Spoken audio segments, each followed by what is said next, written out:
Hi guys, welcome to this week's Profit First Club podcast. I've actually been away to Florida for 3 weeks. I've took a month off, and you may have not actually realised that I've not been recording live for the last month. So I've actually been away from my business for a month, which was amazing.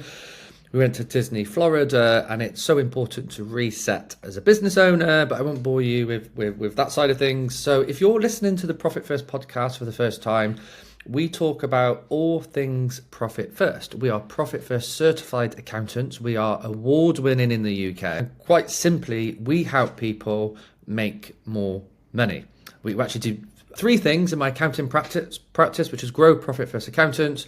We help you build a solid finance function, so you really understand your numbers, you're up to date, you've got the data, you can make better decisions in real time. So there's a science to doing that properly. We then, once we've got those foundations in place, we implement profit first, and we help you make more money. We help you understand your numbers to make better decisions in terms of your margins, your profit, and ultimately to pay yourself more. And then once we've done all that good stuff, we make you more money, we help you save tax. On this podcast, we will talk about the mechanics, the nitty gritty of profit first. And I think I'm due for a little bit of a refresher on that soon, and I'll share that with you.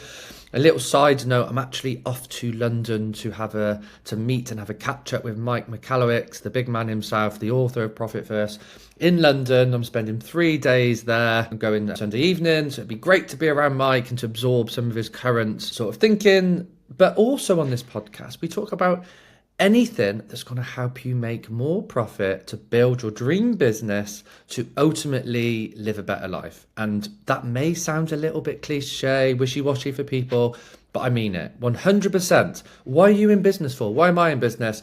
We are in business to have a better life. Quite simply, we want to do things we enjoy doing. We want to make the money we want to make, so we can do the things in our personal lives that we want to do. Quite simply, that might mean more traveling, it might mean helping your family, it might mean a bigger house, it might mean a better car, it might mean putting your kids through school, whatever that means for you. So we will talk about other strategies kind of beyond the book in many ways. So if you've been listening for the last 3 weeks, you can go back and you can listen to that on the podcast, or sign up to the newsletter on Beehive. If you just Google Profit First Club, you will be able to click on all the other newsletters and recordings. So I released my own book in 2024, How to Build a Business That Runs Without You. And I'm walking the walk by taking a month off of my business again this year. It didn't burn down. It didn't fall apart. Everything was fine. We had a fantastic month. The turnover was good. The profits was good. And it was all good. It was all fine. And I'm not saying that I'm completely away from my business, but it's having that freedom, that flexibility to be able to do that in your business. And most people, quite frankly, are slaves to the business. And if you are a one-man band, it's probably a little bit different, but you can still tackle that problem. There's definitely ways around it. And maybe I can do more on how can freelancers and one-man bands create the environment to take that sort of time off in future podcasts. But in my book, I talk about the entrepreneurial freedom system. And it's a 10-step system to build a business that can run without you. Number 1 was having a vision. You've got to know where you're heading. You can go back and watch that in more detail, or listen to that in more detail. Number 2 is you need a numbers plan. It's okay having a vision, but if the numbers don't stack up, you ain't going to get very far. So you need to sense check it with the numbers at a very high level. If my vision is to earn this amount per annum and to live this kind of life, do the numbers stack up? That's the numbers plan. Number 3 are your values. I've just had a chat with, I don't know if he's listening or watching, someone I coach on a one-to-one basis with Profit First, who's been quite a bit of a success story in the last few years with us. He managed to triple his profit in the first 18 months. It's not all been plain sailing. There's still some challenges in the business, but he's evolved so much as a business owner. It's crazy. And he had an issue with one of his main customers. He's got probably 6 main customers, and basically they upset his wife. And he said it came down to a decision. What's more important to me? Is it to keep the customer, or is my values about putting my family and my wife first? And that's values in our personal life, but also values in our business. So step 3 is getting clear on your values. And that, again, it might seem wishy-washy, but I promise you, you have got standards, you have got rules, you have got values, and it's articulating them to help you scale and grow a business. because that's going to link into number 4, which I'm talking about today, is your team structure. So again, if it's just you, it might not feel relevant. However, if you've employed people, you do employ people, you probably wonder, sometimes you get fed up with it. Sometimes you probably think, is it just me? Is there something wrong with myself as a manager, as an owner, as a business owner? Because I can't find the right people. They come, they go. Some of them just want to switch off and leave early. Some of them, they don't care like I care. The truth is, it's your business. They're not going to care about your business in quite the same way you're going to care. However, there are good cultural fits for your business, but you need to know what that looks like. The core values in our business that I talked about, this is why you need that in step 3 first, is K-A-M. You need a Kaizen mentality. You always want to improve. Continuous improvement, that's what Kaizen means. It's a Japanese term. Above the line thinking, no excuses, no blame, no denial. You need to own your own, I want to swear there, but you need to own your own stuff.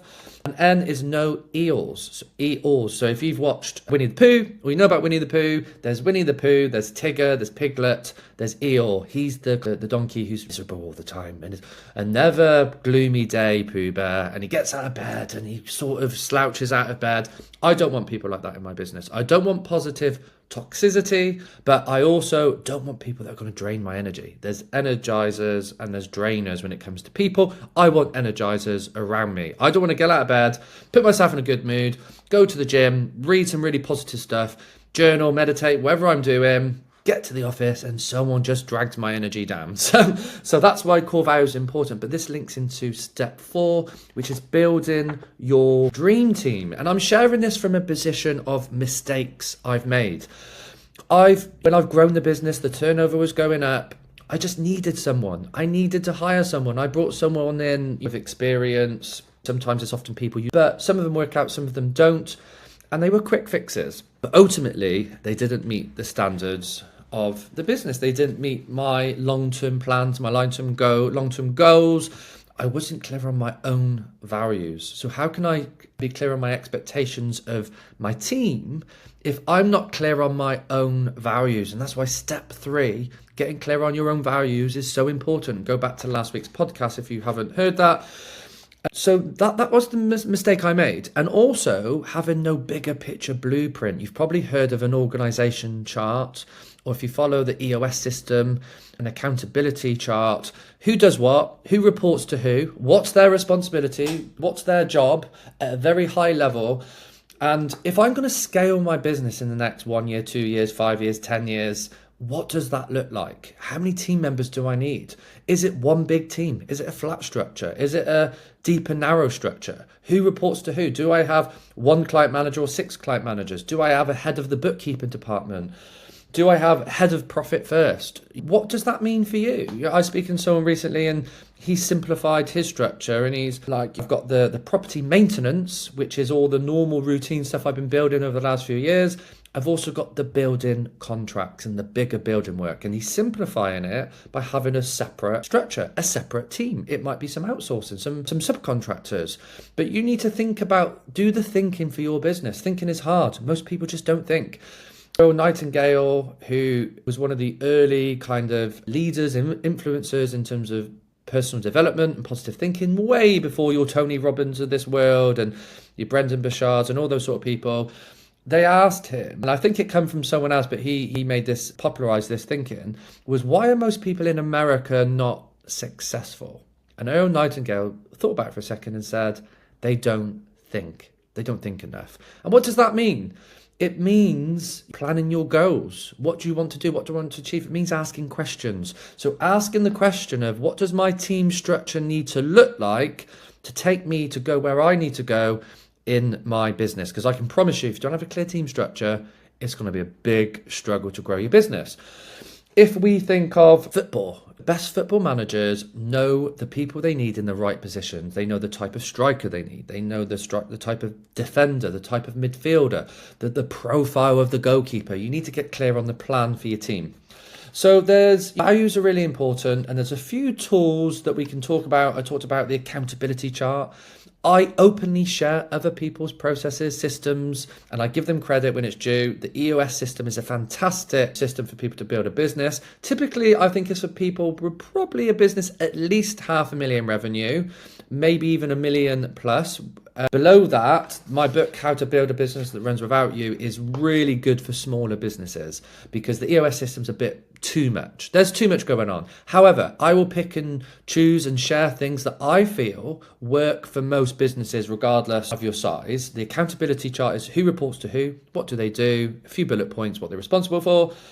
And one of the lessons I learned from the Business E-Myth, a famous book by Michael Gerber, How to Build a Systemized Business, a bit like McDonald's, a turnkey operation that runs itself. Everyone knows what they're doing in McDonald's. One of the things he shared was people are unmanageable. Just think about that for a second. Think if you've had challenges with your team. I want you to release that tension, that beating yourself up, that maybe you're making mistakes. People are unmanageable. Hopefully that makes you realize it's not about you hiring the wrong people.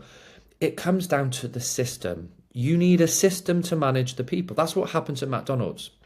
Yes, there's managers, but people learn to know the system.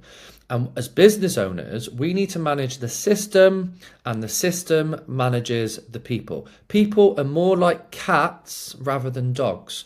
Dogs are loyal, they follow, they have this pack mentality. Cats do their own thing. They don't care.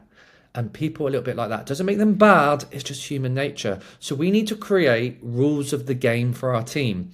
And the Business E-Myth, How to Build a Systemized Business, is a fantastic book to read. Also, Clockwork, again by Mike Michalowicz. If you've read Profit First, you probably like his tone. He's really engaging, he's really fun, he's really interesting, he's a great storyteller. Clockwork is a fantastic book about building a systemized business as well. Also, you need to lead this from the top. It's going to take time if you're trying to change the culture in your business. You need to communicate with your team so many times. If you know the values, you know the expectations, you know the standards, the accountability chart, the rules of the game. If you can't just tell your team once, you need to tell them 7 times, 20 times. You need to keep on repeating it so it sinks in, and you need to lead that from the front. And there are some tools, I'm not going to go into detail. You've got the People Analyzer from the EOS system. Google the People Analyzer, really powerful tool to figure out, have I got a problem with this team member? Are they a good fit? Reach out to me personally if you want some guidance on that, but you can Google the People Analyzer. You've also got the Jack Welch Matrix, Performance Matrix, and he was the CEO of G Aviation, which was previously Smith Industries, one of the biggest businesses in the world. And it's actually local to us in Cheltenham, Gloucestershire, and it's in the aviation industry. And he basically realised that people with the wrong attitude and the wrong values, not meeting your values, can you see how it keeps on coming back to your values and your standards? People that, they might be so talented, they might be a high performer, so experienced, but their attitude stinks. They don't meet your values. They are toxic to your business. They will drag your business down. They will be like a cancer. They will be poison. So I urge you, if you've got someone in your business, and always speak to a HR expert, by the way. I am not a HR expert from a legal perspective, but I urge you, if you've got someone in your business who they're talented, but their attitude is terrible, they drain your energy, they bring the team down, really think about what you want to do about that situation and maybe speak to a HR expert about that. But the Jack Welch Performance Matrix will help you rank your team in terms of, are they high performance, low performance, high on values, low on values. Ideally, you want them to be high on values and high on performance, and you want to empower and reward those people. If they're low on values and low on performance, they shouldn't even be in your business. You get rid of them as soon as possible. So hopefully that's gave you stuff to think about. I just want to get the juices flowing, the neurons firing up in terms of the importance of building your dream team. If you've got any questions, as always, please feel free to reach out to me and my team. As I said, we help entrepreneurs scale their business profitably and sustainably in a more proactive way. And feel free to reach out if you want to chat. Cheers, guys.